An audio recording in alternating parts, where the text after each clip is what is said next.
We are back after a week, and it's a good time to make a video right now. You'll be seeing this at 6 o'clock, um, or maybe 7 o'clock. I haven't decided yet. Today we're going to be talking about: is this the end for David Moyes? We're going to be talking about new contracts. We're going to be talking about England as well. And I'm going to start with England briefly, just because I don't really like international football. Now, obviously, I want England to win because I'm from here. But I've never been overly upset when England lose. I've never been that passionate about it. Um, but I do care. But I don't care as much as I care about West Ham.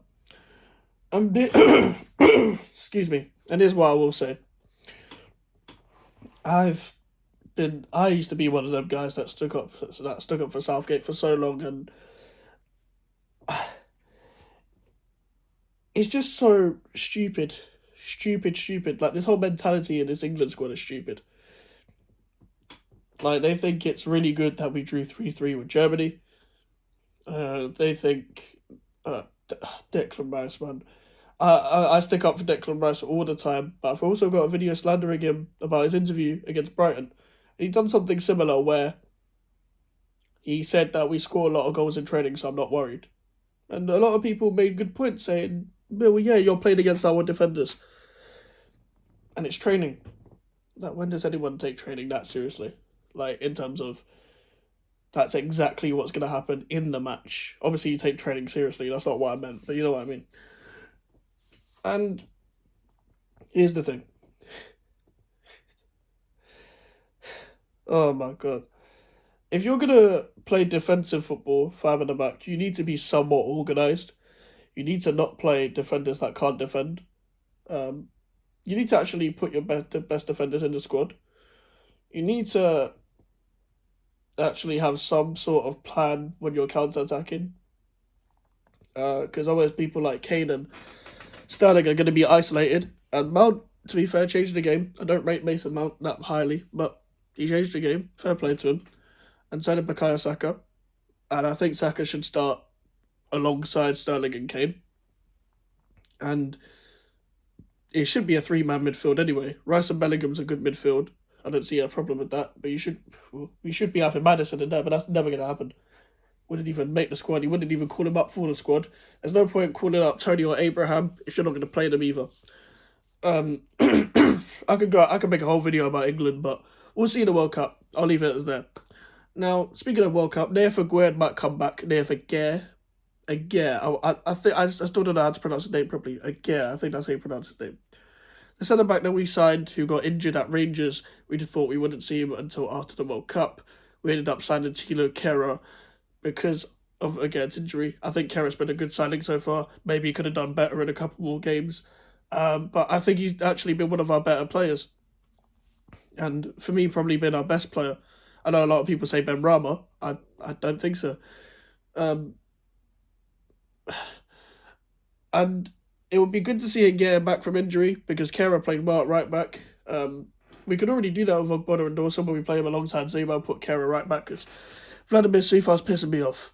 And I don't see Sufar providing anything right now for us in our attacks. Sorry, clear my throat. But with Sufal, every time he gets the ball, he doesn't know how to combine with the right hand side, and Jarrett Bowen doesn't help him. But when you play well against Tottenham and Chelsea, and then you don't play well against anyone else, you're just an old West Ham player. You're one of them old school West Ham players that only turns up against Chelsea and Tottenham, like every other West Ham player used to do, and you don't turn up against the other teams. And that's why we need kind of a rejuvenated defence. And we're trying to be a possession side, and that segues onto the manager. Now, originally, reports last week was that his job was safe, but David Moyes' job is not that safe. Now, it was reported by Matt Law. I don't really take Matt Law that seriously all the time, just because he said something about Declan Rice, like Chelsea could move for Declan Rice, and don't be surprised if Declan Rice goes this summer, blah, blah, blah. Yeah, we all knew that was waffle. We all knew that wasn't going to happen. So, Um, Obviously, just bad news. But he said that David Moyes is under pressure, and he has about five. I think he said 5 games. I could be paraphrasing, but 5 games to turn it around. I'm assuming that means Conference League as well, because Anderlecht is a tough game. We've got Wolves, Fulham, and Southampton as well in the Premier League. For me, after Wolves, if we don't win against Wolves, I think everyone's going to turn. And I'd understand. Do you know what? I've taken time, and I have understand why people would say Moyes out and all that. And a lot of more people are turning now. And I can see why, because of the league form. I don't think I can turn on him yet. But he's going to. But I've said this before. He deserves to be criticised, and he deserves. And he will deserve the sack if he doesn't change it up for himself. Instead of having some crisis meeting with Suchek, I don't know if that was true. Just drop him, please. Paqueta or Downs in the pivot should happen. Stick to the 4-2-3-1, but just play Paqueta in the middle. Play Paqueta in the pivot. I don't care who you play in the 10. I don't really care, because I don't think any of them are good enough. But yeah, we just don't play Suchek, don't play Sufal. I don't care if we don't have a right back, just play Kera there.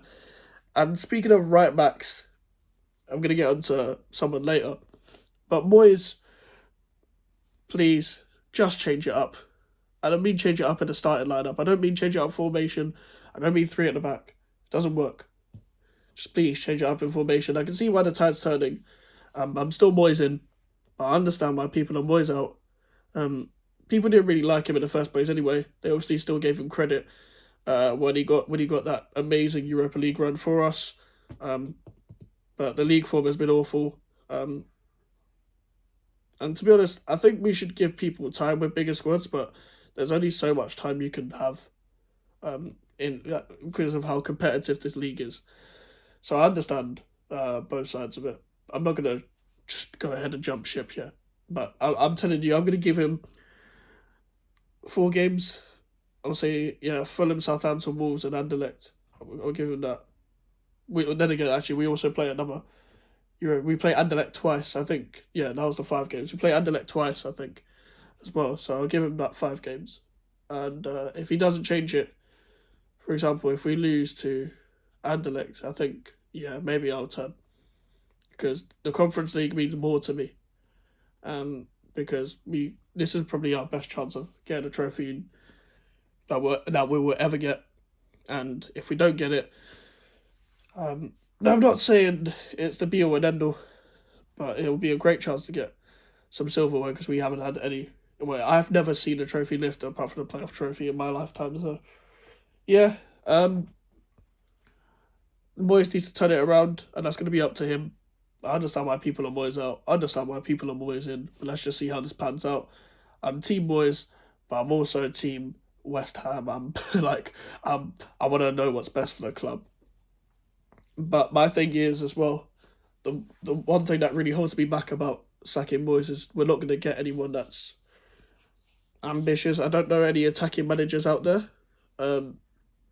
because as much as I said I don't care about style of play, to what's suited towards the profile of players we have now is probably the best that we have an attacking manager that's good and that can produce good ball playing players. And I doubt we'll get someone like Pochettino or Tuchel, because we're not that club like that. Let's be honest. Yeah, like if you think we could get Pochettino and Tuchel, good for you, but I don't think so. Okay, next I'm gonna put on last 2 topics. Now let's talk about transfer deadline day, where we thought we was gonna lose Harrison Ashby, then potentially get Ola Aina from Torino, the guy who used to play for Fulham under Scott Parker and was in Chelsea's academy.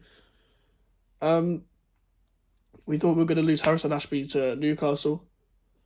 That didn't turn out like anything, because we needed him because of the right back situation. But ever since then, we haven't seen him in training. We haven't seen him in matches.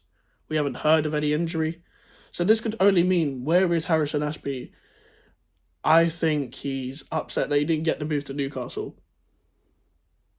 and I don't think he's playing. This is all alleged. I'm not gonna be angry yet because I don't know what's happened. I want to know, and people only started to pick up on it when Sufal played like shit against Everton. And the problem with all this is that he's a very, very talented guy. He was literally going to break in. He played so well against Viborg, but he hasn't played since. I don't. I would love it if he broke in, because this is the best chance you're gonna get. You're gonna get a better chance of doing that than you're going to at Newcastle. So I want to know where Harrison Ashby is, and let me know in the comments if you know. All right, last topic. Contract situations. Contracts have been offered to Ben Johnson, Jared Bowen, and Declan Rice. We've got Cresswell on a year left, Sufal on a year left, Fabianski, Bonner, etc. Connor Coventry on a year left. We've got all these players on a year left, including Ashby himself. Now, we can keep offering Declan Rice contracts all we want. He's not going to sign because we are not winning trophies. He wants to win trophies. So I think we all know he's eventually going to go to Chelsea, which I will hate him going to Chelsea, but it was always bound to happen. So I'm a bit like that because I can't stand Chelsea, but it was always going to happen. He supported the club when he was young, and he wants to stay in that area, like Southwest London, wherever, or wherever that area is. So I think he was always going to go there anyway. With Ben Johnson, he's been linked to moves away before. There was rumours about Tottenham and Liverpool monitoring the situation. He's a West Ham fan. I'm hoping he will stay, and I think he's improved so much for the past 2 years. I wasn't sure about him when in the first season when we got Europe, the Lingard season. I wasn't sure about him, but he was playing out of position a lot, and ever since then he's improved step by step. And yeah, I just think hopefully we can tie him down to a new deal, because I think we only triggered the extension. We didn't give him a proper new deal. Here's what I'm not sure about is Jared Bowen. I think we have to wait until this summer, then next summer, for Jared Bowen, because we don't know what kind of season he's going to produce this season. And I think the reason why he hasn't performed this season is just because the more you try and play, I guess, football on the ground and possession football, it's less suited to Jared Bowen. He's used to runs in behind. The Man City game is perfect for that. When we beat Man City, no, we didn't beat Man City. We drew with Man City 2-2, and he scored 2 goals. They were both runs in behind, and they were both on transition. And I think he benefits more of late arrivals in the box. Like, him and Antonio have a good understanding of that. When we signed Corday, I was happy with the signing, but I wanted another winger as well. I'm probably asking for too much, but they did what they could. And Bowen, Benrahma, Forward hours all need to turn up, because I think Corday's done well. If you guys did like the video, please leave a like on the video and subscribe if you're new. Link in the description for the social media, so you want to follow me on Instagram and Twitter, and send the email for any inquiries. And yeah, that's been the roundup, and you'll get Wolves match reaction on Saturday. I'll see you guys later.